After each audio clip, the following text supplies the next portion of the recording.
Bonjour monsieur le directeur, qu'est-ce qui se passe ici aujourd'hui au CRIC?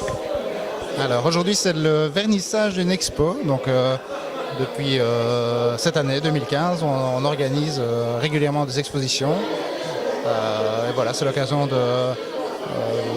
d'inviter plein de gens de notre réseau, mais aussi faire découvrir d'autres personnes qui ne connaissent pas le CRIC et qui viennent découvrir une exposition. Et dans ce cadre-ci, ce sont des dessins de Nicolas Vado, donc un caricaturiste qui a fait des dessins pour nous dans le cadre d'un colloque qui marquait la commémoration du 50e anniversaire des immigrations turques et marocaines. Et ces dessins parlent d'eux-mêmes, donc ils permettent de faire des débats avec des écoles, avec des associations d'éducation permanente, n'importe quelle ASBL, puisque l'idée c'est de faire tourner cette exposition et de faire en sorte qu'elle ne reste pas au CRIC, qu'elle ait sa propre vie et qu'on puisse traiter des sujets qui sont nos sujets, l'intégration, le vivre ensemble, voilà, les communautés, etc., etc. Est-ce que vous pensez que ce mode d'expression peut nous apporter quelque chose dans le processus du parcours d'immigration? Moi, je pense que oui. Je pense que oui parce que ça permet de provoquer le débat.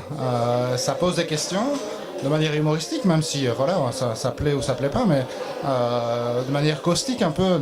L'ironie, ça peut susciter des réactions et faire en sorte que les gens se parlent par rapport à un dessin où on se dit bah tiens, moi je suis d'accord ou je suis pas d'accord, mais on se dit pourquoi et ça permet d'amener des éléments. Donc moi je suis très sensible à ce genre de support qui permet effectivement de faire avancer les représentations et de discuter ensemble sereinement autour de thématiques qui sont parfois sensibles et qui sont voilà, qu'il faut aborder d'une manière ou d'une autre.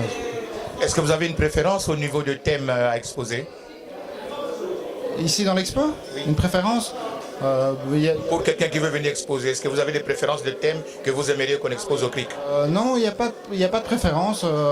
On est vraiment ouvert, ça doit évidemment encadrer avec nos objectifs généraux, mais l'idée c'est aussi de faire des partenariats avec des associations, comme la première exposition c'était un partenariat avec Au Juste.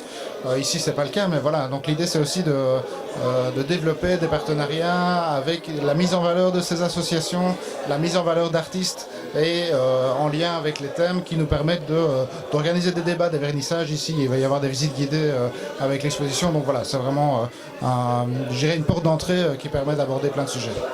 Voilà, j'ai fait un petit tour de vernissage. Je me suis rendu compte que c'est tout un message qui a été développé en traits, presque griffonnage, mais ça fait un message. Et je voudrais savoir, et puis nous sommes au cours du mois des femmes, je n'ai pas trouvé tellement de portraits sur la femme.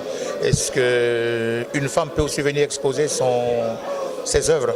Oui, avec grand plaisir. C'est vrai que dans ce cadre-ci, il n'y a pas vraiment, pas bien que dans le colloque c'était abordé le rôle des femmes dans l'immigration en tant que tel, mais c'est vrai que dans les dessins c'est pas nécessairement abordé. Mais oui, bien sûr, ça me paraît essentiel. C'est aussi une des thématiques qui nous paraît prioritaire et importante de pouvoir aborder et qui permet effectivement de discuter, d'échanger par rapport aux difficultés que vivent encore les femmes et en particulier les femmes d'origine étrangère. Merci, monsieur le directeur. Avec plaisir.